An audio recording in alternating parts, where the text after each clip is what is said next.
Good afternoon, everyone, and welcome to the Ajax Public Library's program, Live and Drive Clean in Durham Region, presented in partnership with the Durham Region and the Durham Greener Homes Program. My name is Julia Campbell, and I'm the Adult Services Librarian at the Ajax Library. And we would like to begin this program by acknowledging that the land on which we gather is situated within the traditional and treaty territory of the Mississaugas, more specifically the Mississaugas of Scugog Island First Nation, signatories of the Gunshot Treaty of 1788, and the Mississauga and the Williams Treaty of 1923. The land is and will continue to be home to the Indigenous peoples. Let us acknowledge the mistakes and traumas of the past through authenticity and support truth and reconciliation. And let us engage and celebrate Indigenous communities by being leaders of action and acknowledging the United Nations Declaration on the Rights of Indigenous Peoples and the Truth and Reconciliation Commission's recommendations towards truth and reconciliation. And let us keep these principles close as we move forward with kindness and respect as a community. So just a couple of quick housekeeping items. As I mentioned, today's presentation is being recorded, so I would ask that you please keep your microphones off so that you are not heard in the recording. And we will have a Q&A portion following the two presentations, at which point you are welcome to unmute yourself if you have a question for our presenters. And as always, if you have questions or comments during the presentation, you can feel free to type them in the chat, and we will get to them during the Q&A portion of today's program. And just to get the chat started, if you want to share where you are logging on from today in the chat, I would love to see where everyone is tuning in from. We are also offering live transcript of our program today. So if you would like to enable that feature, you can click on the live transcript at the bottom of the Zoom screen to turn on the captions. So now it is my pleasure to introduce our first presenter, Ian McKay. Ian is the Manager of Sustainability with Durham Region, where he is coordinating the implementation of the Durham climate change plans, and he is responsible for championing climate action across the region, working with internal municipal departments, local area municipalities, conservation authorities, energy utilities, and other key stakeholders to enable implementation. Ian holds a master's in environmental studies from York University and a Bachelor of Commerce from Concordia University. We are very fortunate to have him with us today. So without further ado, I will turn it over to Ian to begin his presentation. Welcome, Ian. Thank you so much, Julia, for the opportunity and for everyone on the line here for joining. So I'm going to be talking about a number of things. One, I want to set up some context for, globally, the situation that we're in with respect to climate change and try to frame it as an issue that's really important for us to be considering at the local community level. I'll be speaking a bit about some of the priorities for climate action in Durham Region at large, and of course, those are manifest in Ajax as well. I'll speak a little bit about the work that we've been doing on electric vehicles and sort of set up our work on existing buildings and homes, which is really, as I said, a setup for Autumn Sky from the Windfall Ecology Center, who's helping to run the Durham Greener Homes Program. So that's what I'll cover in the next 15-20 minutes or so.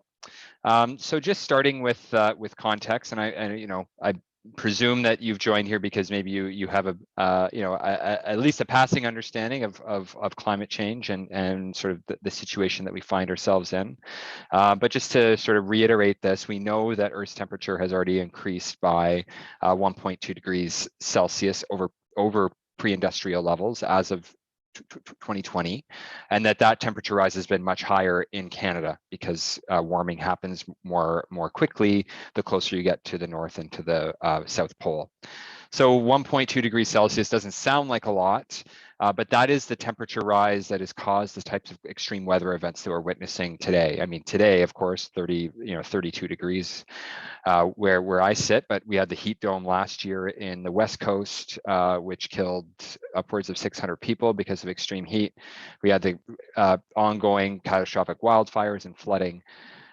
So that's with the 1.2 degree world. And we know that currently globally our policies are putting us as a planet on track for upwards of 3 degrees Celsius warming, which is truly a catastrophic scenario. And so broadly speaking, we're looking to, through our efforts at the local level, the provincial level, nationally, and globally, striving to keep temperature rise to less than 2 degrees Celsius and ideally less than 1.5 degrees, which is broadly understood as the level beyond which we're going to start to see truly catastrophic types of outcomes. And so that's the context. We really do have our work cut out for us as a species here on the only planet we have. And in Canada, this is a challenge really about energy. And in a place like Canada, we do have really, really high per capita emissions relative to other countries around the world, relative to other developed nations even.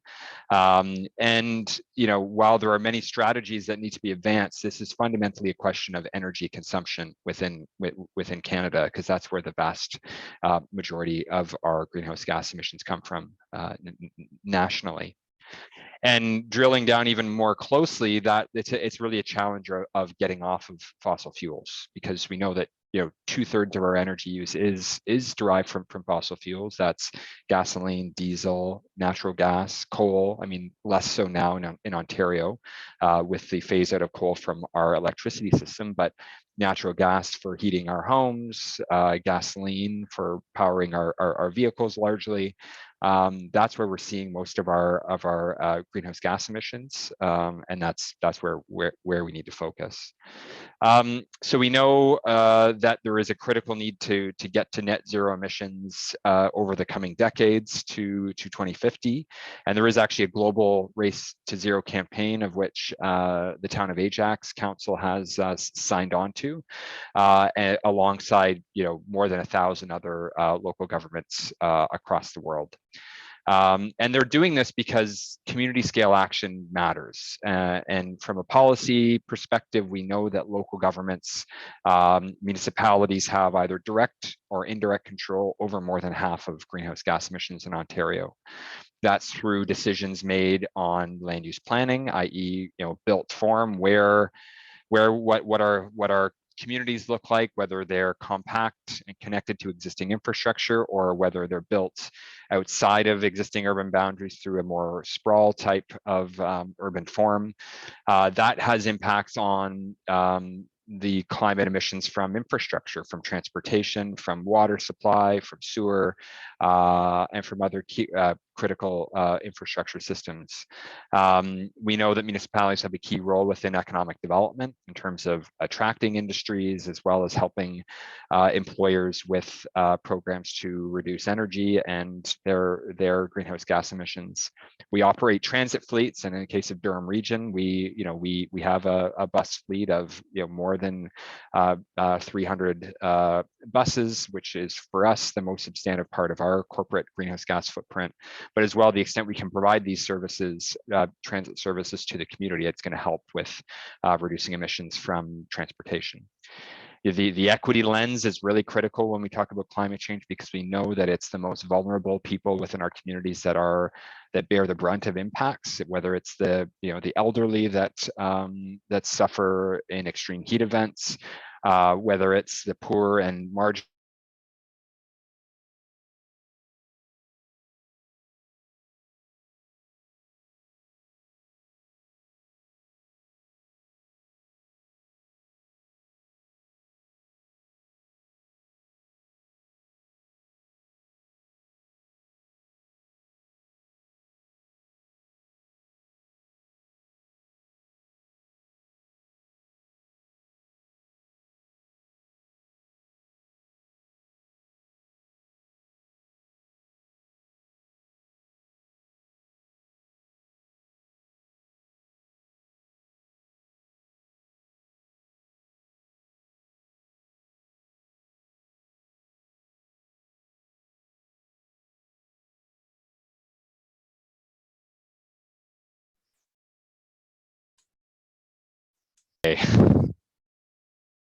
There we go.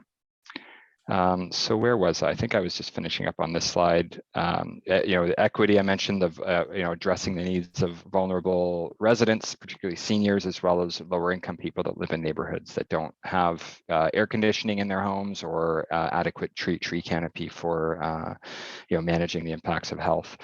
the health impacts of extreme weather events. And then finally, our role as owners of energy utilities is critical, and Ajax, of course, being a part owner with Alexcon utility. So the point I was making here that was interrupted, of course, is that, while we think about climate change as a global issue and we think about the federal government and things like the carbon tax and whatnot, it really is at the local level that emissions happen, of course, and that climate impacts are felt, but also where local governments have a key role to play in helping to reduce emissions. So what that looks like in Durham Region, we do have two key climate action plans. We have our Durham Community Climate Adaptation Plan, which was endorsed by Regional Council in 2016, as well as the Durham Community Energy Plan. I came on board in 2019 after these plans were endorsed and shortly before Regional Council declared a climate emergency in early 2020. So as part of that emergency declaration, we were directed to focus on implementing these plans, not redevelop plans. And so that's really where we've been focused, is trying to implement the programs that were outlined here. And in this presentation, we're really going to focus on the Durham Community Energy Plan and the programs around electric vehicles and home energy retrofits. And so just to, I guess, provide a bit more context for why we're focusing on those areas. We know that that's where the greenhouse gas emissions in Durham are concentrated. The two largest sectors are buildings, and that is largely single-family homes. The 200,000 single-family homes across Durham Region make up the lion's share of emissions within that slice of this pie. Transportation, again, personal vehicles that we use to get around to work and other places make up the lion's share of these emissions.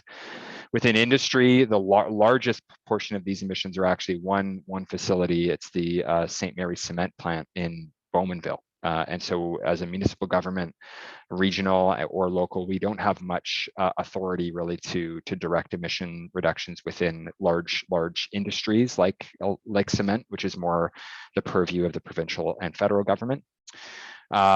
Certainly in Durham, we have a strong agriculture sector and perhaps have more emissions in this area than other regions across the greater Toronto area.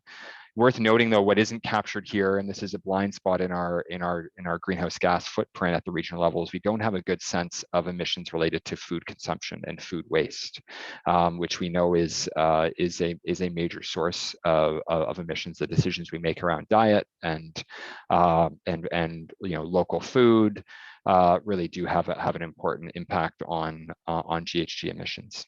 And then finally, waste and waste management. This is of course for the region our largest source of greenhouse gas emissions is related to landfills and generally solid waste management. But nonetheless, when we talk about the community energy plan, it is a focus on these two sectors, and that's why in the rest of the presentation we will be focusing on the transportation sector and the residential building sector, which were identified in the low carbon pathway as the most cost-effective emission reductions that we have available to us by 2050. It's worth noting that the Durham Community Energy Plan, which was endorsed by Regional Council in early 2019, you can see here our low carbon pathway doesn't take us to zero. And in fact, when we were developed this low carbon pathway when we had a carbon reduction target of 80% below 2007 by 2050. And so this sort of ratcheting up of ambition to a net zero future has not yet been reflected in our low carbon pathway, and it's going to be extremely challenging given the population growth that we know is coming across the greater Toronto area, including Durham. As well as the land use factors associated with how we grow our communities. And so within the Durham Community Energy Plan, it really outlines 6 what I'm calling big moves or priority program areas. I'm just going to go through those briefly. The first is the Durham Green Standard, which is really focused on new construction standards. So trying to make sure that new buildings that are built, new homes, new multi-unit residential buildings, commercial buildings that are built to accommodate a growing population that they're built to the highest standards possible. And so these standards are being implemented at the local government level, and it was led by Whitby with the Whitby Green Standard, which was endorsed in 2020, and more recently by the Ajax Green Development Guidelines here, which were, I think, endorsed earlier, early in 2022. And so that this program area is responsible for about 17% of the reductions under the low carbon pathway, and really does rely on a lot of engagement with the building and development industry to get their buy-in and support and build their capacity and knowledge for higher performance from an energy and emissions perspective in new housing. The second program, which you'll be hearing about a lot more after from Autumn Sky, is the Durham Deep Retrofit Program, or Durham Greener Homes, it's called, which is focused on existing buildings. So we have had a lot of success in launching this program for single family homes, but recognize a need to add on to that to provide a suite of programs that address the entire building sector, including multi-unit residential, commercial, institutional, industrial buildings, et cetera. But all told, this program area is the largest share because, again, most of the buildings that will be here in 2050 are already built, and so really we need to make sure we're retrofitting our buildings both for energy efficiency, but as well for climate resilience. The Durham Community Energy Plan spoke about a renewable energy co-op to support the delivery of low and zero carbon energy generation, like district energy systems, like large-scale renewable energy. And this is something that we're really interested in, particular district energy systems as it relates to redevelopment in downtown areas. Like, for example, downtown Ajax, we are considering an opportunity to look at potential district energy system. We know there's an existing one, Index Energy, which is built back in World War II when Ajax was a home of munitions manufacturing as part of Canada's war effort. And so district energy systems certainly aren't new, but they're emerging really as a critical piece of the pie of getting new community areas and redeveloped areas off of fossil fuels. Electric vehicles and the infrastructure associated with that is critical and does make up a significant share of our low carbon pathway. And then a suite of other complementary programs, education outreach, as well as coordinating our land use planning policies between the region and the local municipalities like Ajax. So from here, I'm going to talk a bit about what we've done on the electric vehicle side, and then I'm going to hand it over to Autumn Sky to give us a deeper dive into the Durham Greener Homes Program, which is alive today and really available for residents in Ajax and indeed across the region to access. So just start with a bit of a story on EVs. We know, of course, that we're seeing them more and more on the roads. And increasingly people do say that their next car will be electric. I'm one of them. I bought a plug-in hybrid electric vehicle last year when our vehicle was no longer serviceable. And we know that costs are coming down. EVs are expected to reach price parity with gas-powered cars by 2025, and there's an increasing number of models available. And indeed, the federal government has made a commitment to mandate that all new light-duty electric vehicles will be EVs by 2035. So I don't think I need to tell any of you this. This is happening before our very eyes and is only being accelerated by some of the global pressures on oil and energy markets that we're experiencing with the war in Europe and inflation and et cetera, et cetera. So where we've been focused on at the municipal level is really on building out a network of EV charging stations. And so collectively, the region, our local area municipalities, energy utilities, academic partners have been successful in securing funding from the federal government for closing in on 200 EV charging stations, which will be a mix of ones available for our fleets as well as for public use at public buildings like community centers and town halls, et cetera. We're also taking action and leadership within our own fleets, and just a couple examples there, but really want to highlight the Durham Region Transit Zero Emissions Plan, which was endorsed earlier this month, which is going to charting a path towards transitioning all of the Durham Region bus fleet to electric buses over the next 15 years or so. So you will start seeing electric buses on the roads in Ajax in the not too distant future, which is really exciting. We've had a lot of engagement last year across the region, including Ajax, on test drives, so pop-up test drive events. We partnered with Plug and Drive and had an EV test drive roadshow that engaged more than 500 people across the region. We will be doing another one of these in July, actually late July, in Oshawa at the near the Canadian Automotive Museum. So the registrations are actually live, and maybe at the end of my presentation, I'll put a link in the chat box for that in case you're interested in checking that out.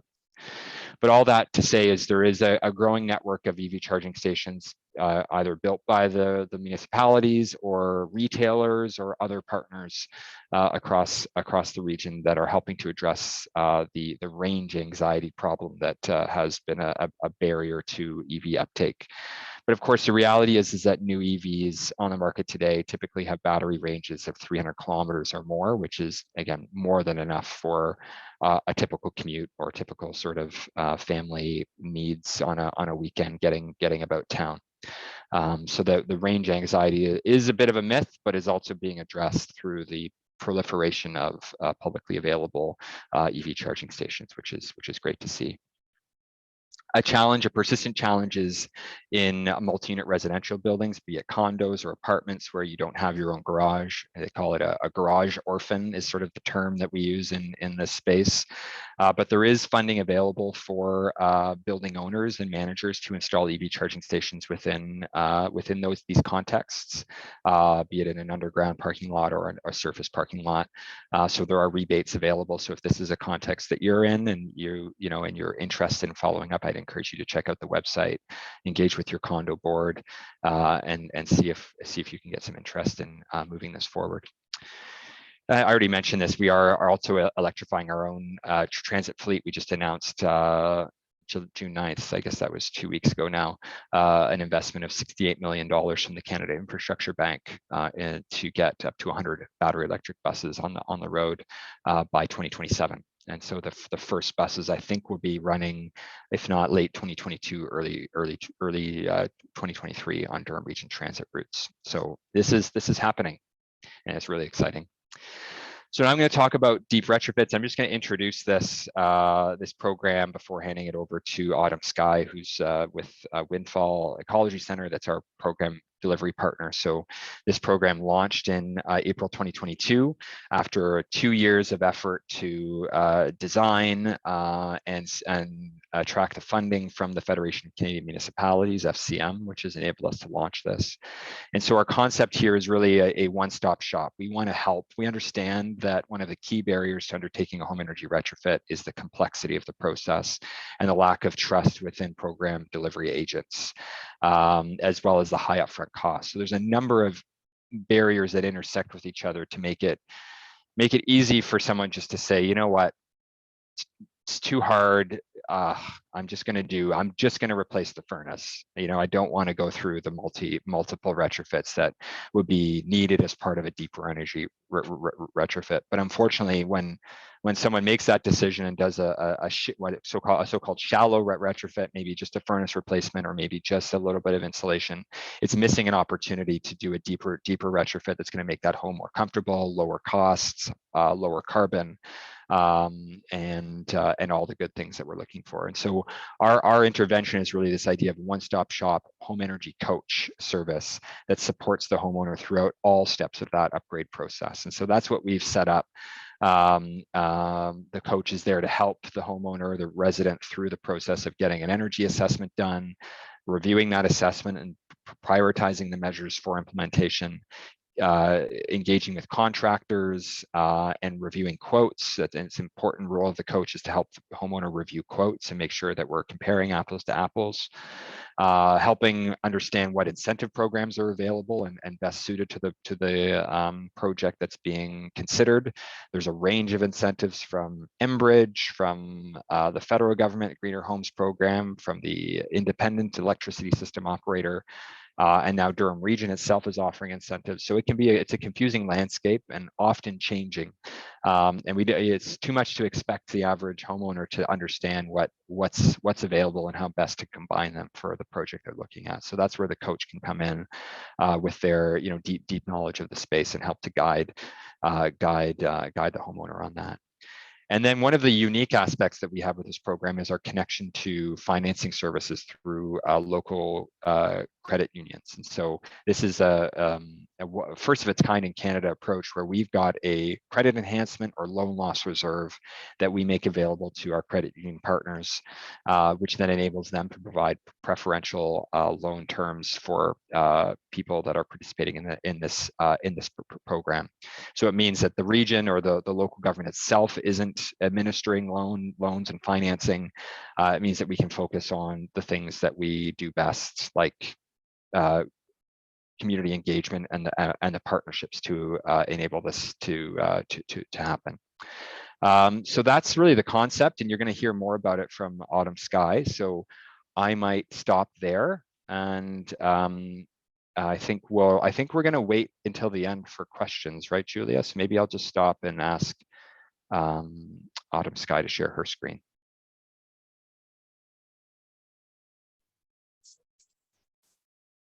Great. Thank you so much, Ian, for your presentation. So as Ian mentioned, we're now going to turn it over to Autumn Sky, the EnerGuide Relations Manager at Windfall Ecology Center. Autumn is driven by her passion for sustainability and tackling climate crises by mitigating emissions and reducing societal consumption levels. Her focus is surrounding EnerGuide home energy evaluations and facilitating various incentive programs to reduce emissions within the residential sector. We are lucky to have her with us today to share information about the Durham Greener Homes Program. So without further ado, I will turn it over to Autumn to begin her presentation. Welcome, Autumn. Thank you, Julia, for the introduction and for inviting me to speak today. I just wanted to ensure everyone can see my slides and hear me as well. Yep, I can see and hear you great.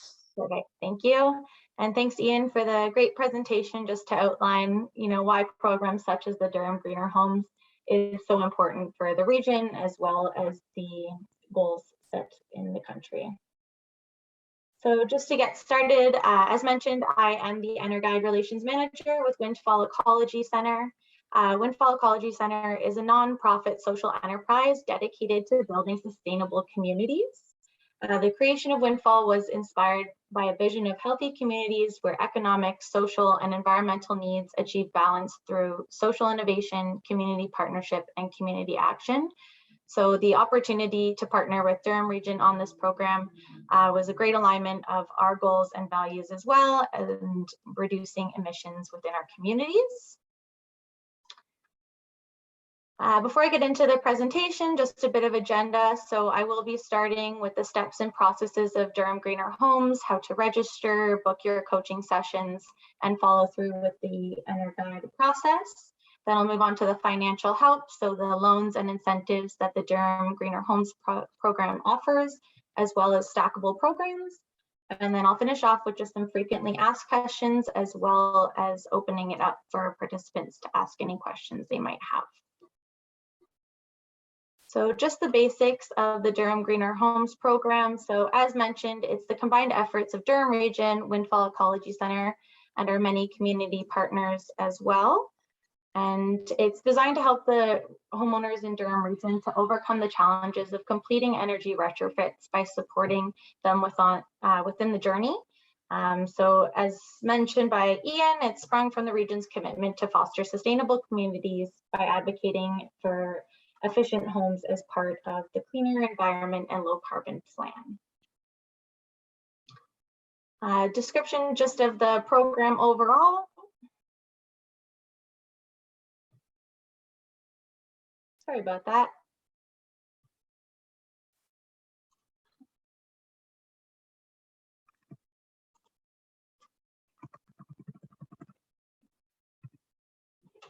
There we go. Sorry about that, guys.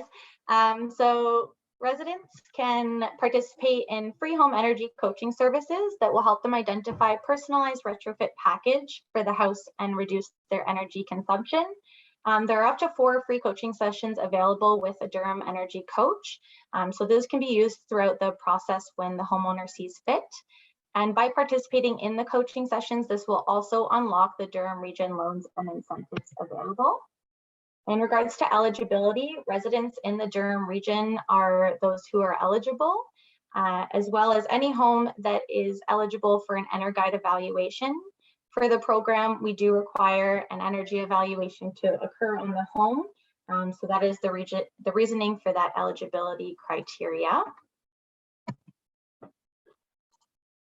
And just for the process, so you would begin by booking a free phone or virtual consultation with a Durham Region home energy coach.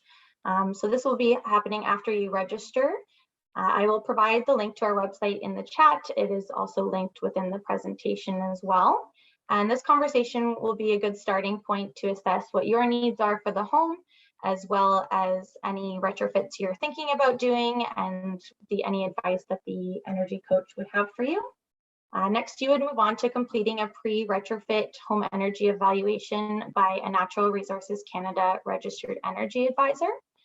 Following that, you would complete your choice of the recommended home upgrades by your energy coach as well as the energy advisor.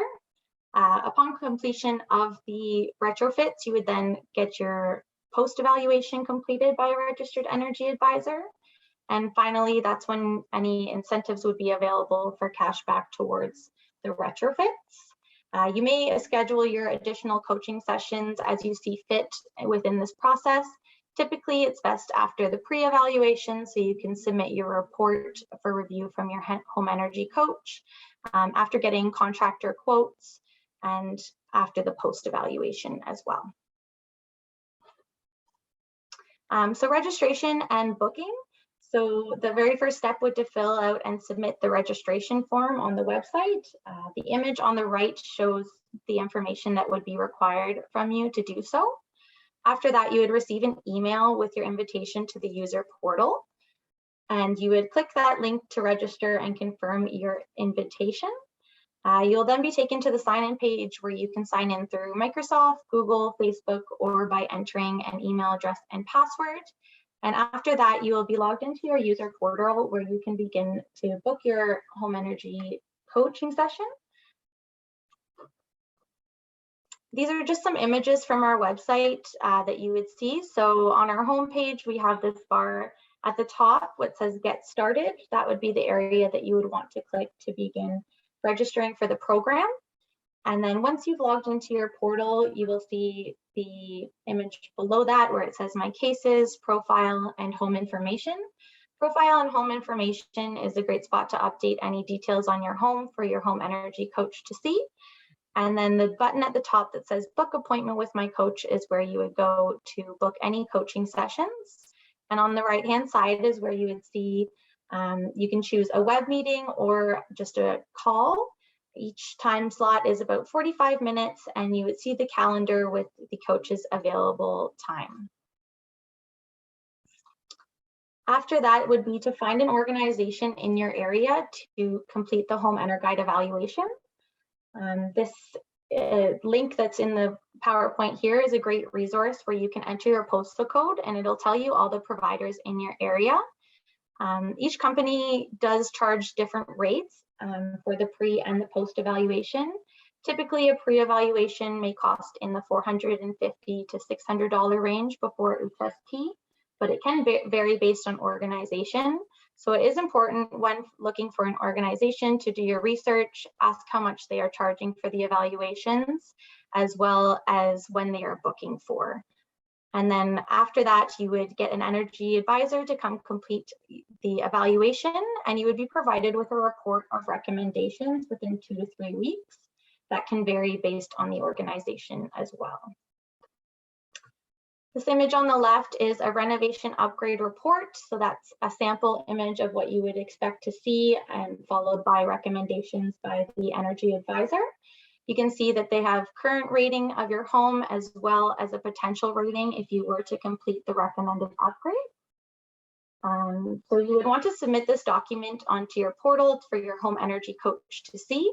And discuss which retrofits would have the greatest emissions and also to help you meet the minimum emission reduction target for the Durham Greener Homes Program. You may then discuss contractors. You can hire any contractor that you wish.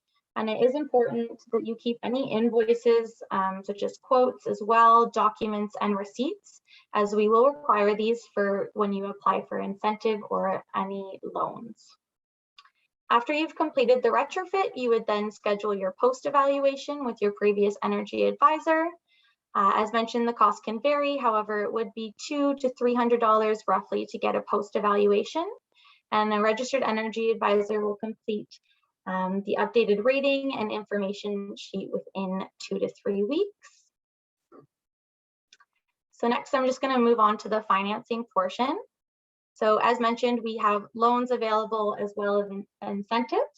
So we have partnered with 2 credit unions, Pathwise and Report, who offer similar options for the loans. So the loan amounts can range from $5,000 to $40,000 and variable rates with no repayment penalty. The chart on the side illustrates the terms and the rates that you can expect. And for loan amounts, $5,000 to $15,000, you can get a length up to 84 months. And for $15,000 and higher, up to 120 months. Borrowers can select shorter times if you wish, and the applicant must be compliant with the credit union's policies. So just on the next slide, as I said, similar offerings here from Report, and all financing is subject to approval as well. Moving on to the incentives. So Durham Greener Homes has an exclusive incentives, and it is an emission-based reduction target.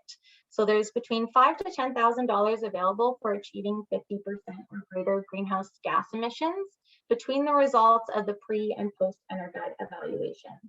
So the incentive increases $100 per 1% of emissions reduced over the 50%. So this chart is just showing you, for example, the emission reduction and the amount you would expect to be rebated. However, it does go up in the 1% increments. We also have exclusive incentives available for certifications, such as $5,000 for receiving certification of a net zero ready home, $10,000 for receiving a certification for net zero, and $10,000 for receiving certification from Passive House Air Pit Standard. There are some terms and conditions for the incentives as well. So the minimum project cost must be over $30,000 prior to HST. The incentive is only paid out upon completion of the project, as it is emission reduction based. So we do compare the results from the pre and the post evaluation at the end. And incentive categories are non-stackable. So a home that achieves 50% greenhouse gas emission reductions and receives net zero ready would be eligible for $5,000 and not $10,000. And the last 2 is that mandatory participation in case studies and data sharing at least 24 months of the energy and utility data pre and post evaluation. To apply for these incentives, there will be an application form provided if emission reductions are deemed eligible, and amounts will be calculated accordingly, and your reimbursement will be provided in a check in the mail. I mentioned earlier on stackable programs. So Durham Greener Homes is also great because you can stack the incentives with the Federal Canada Greener Homes Grant, which can offer you some rebates towards the evaluation costs.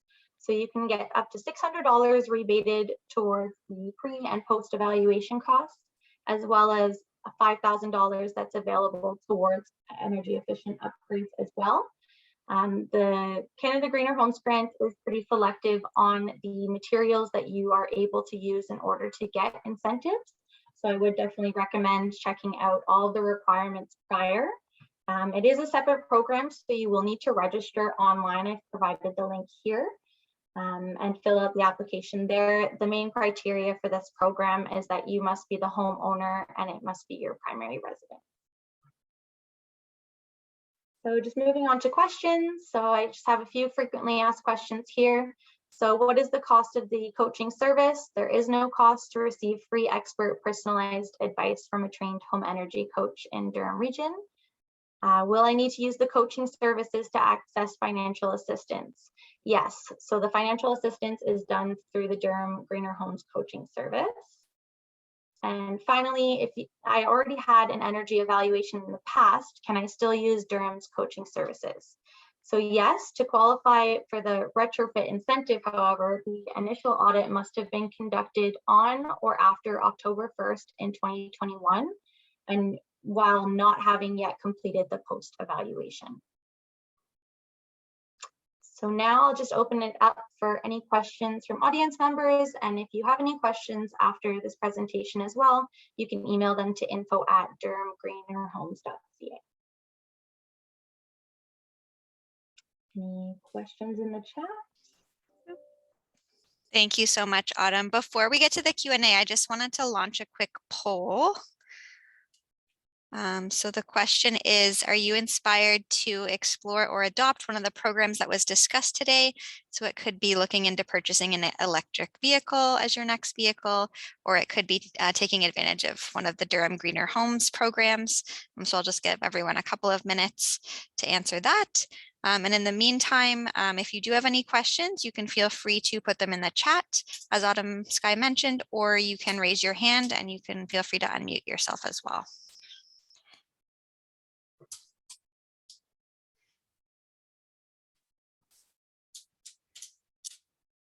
Give it about 5 more seconds.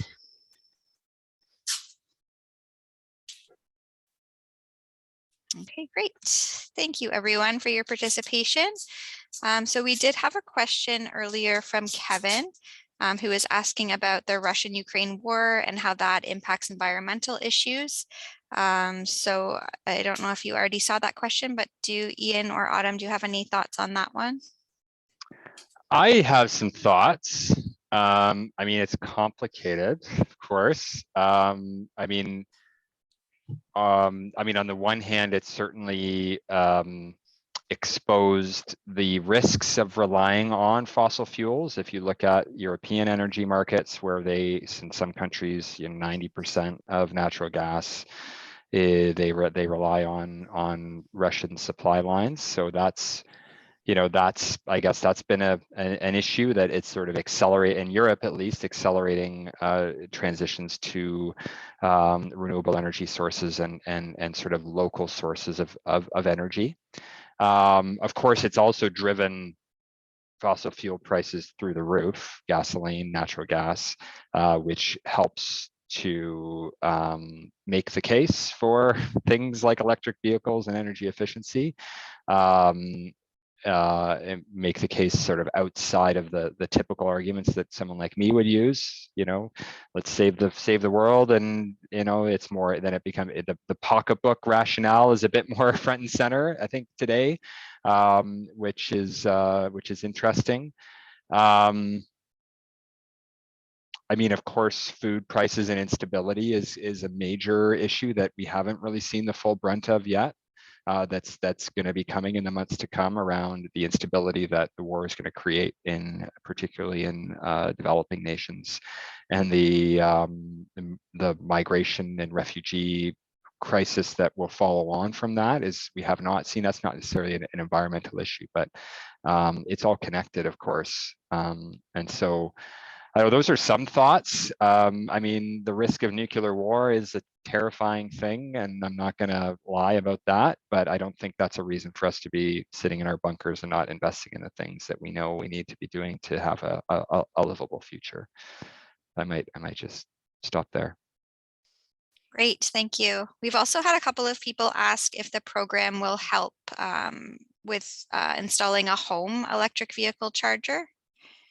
Are there any programs for that piece?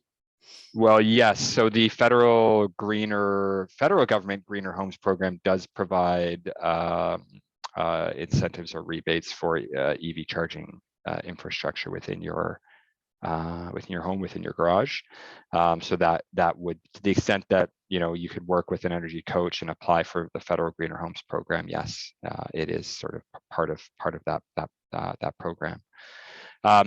We should also note, actually, just that hot off the press as well, last week, the Canadian Mortgage and Housing Corporation also launched a Greener Homes loan program. So complementing the offer that we have through our credit unions, there will be financing from the federal government through that program, and in fact that is at 0% interest, which is like, I mean, in the context of rising interest rates, it's sort of like, really, are they really offering 0% interest?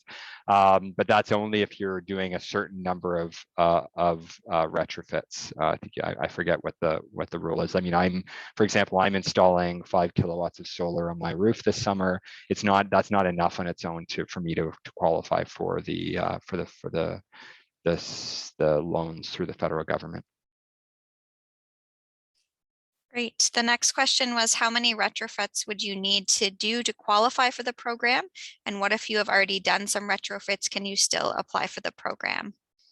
So Autumn. For the Durham Greener Homes, it's not necessarily a number of retrofits, it's that you need to meet the emission reduction targets. So it depends, what your rating was before that. So that also touches that you do need to have had an EnerGuide evaluation prior to starting those retrofits. I'm not sure if that's your specific case there. So if you had your retrofit after October of 2021, then you could still qualify for the incentives through Durham Greener Homes as well.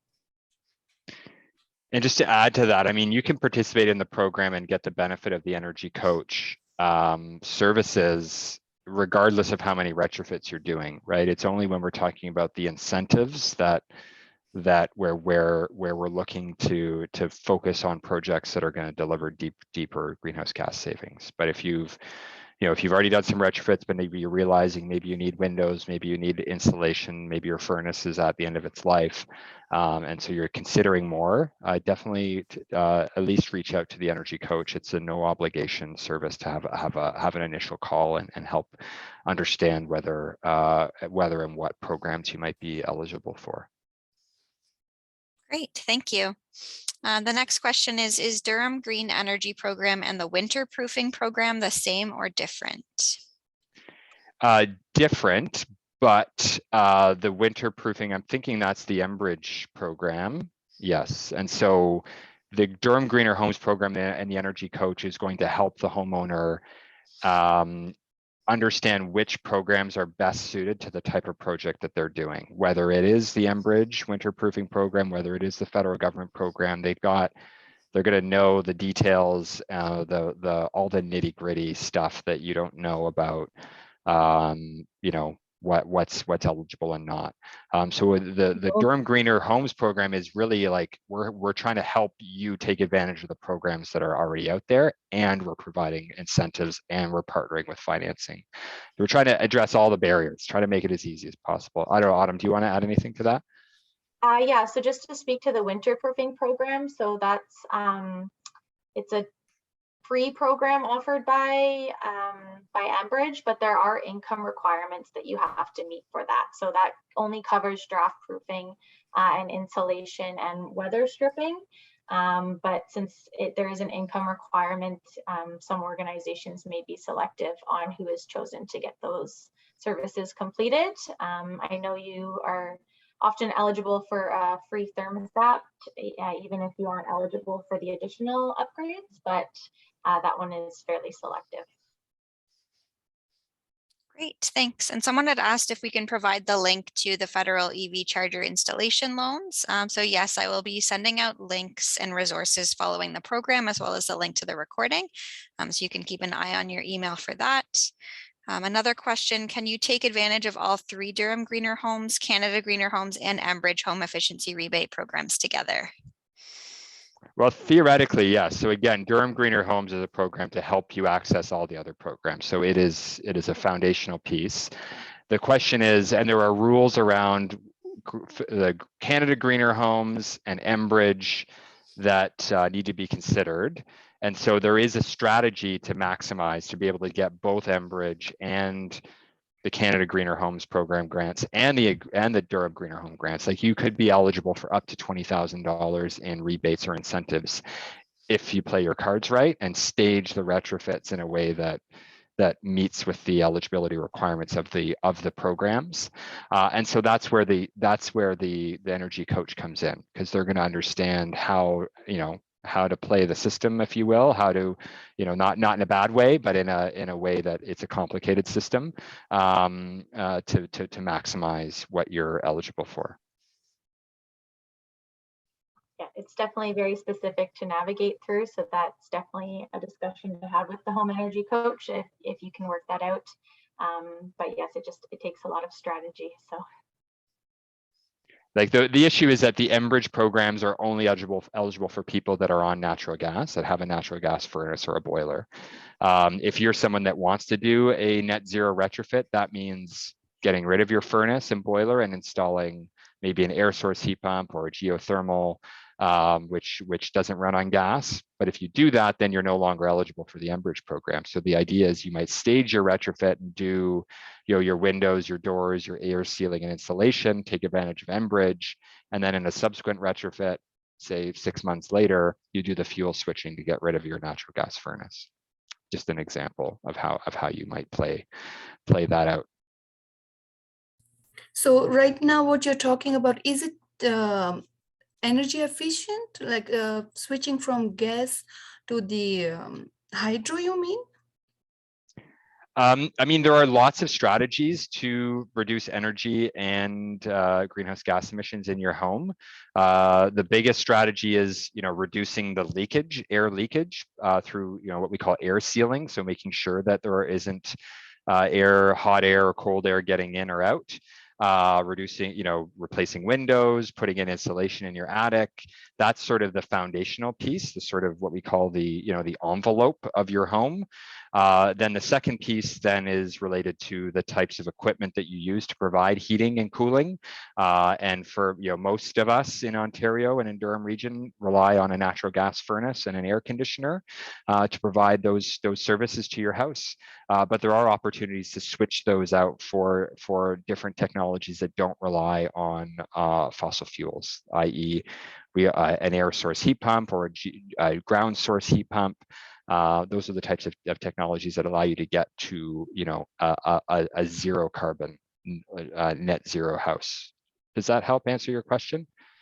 Yes, and for that, we can book an appointment with the counselor, right? So they can help us with that? With the home energy coach, yeah, go to durhamgreenerhomes.ca. The URL there is in the chat box, and that's where you would start your journey.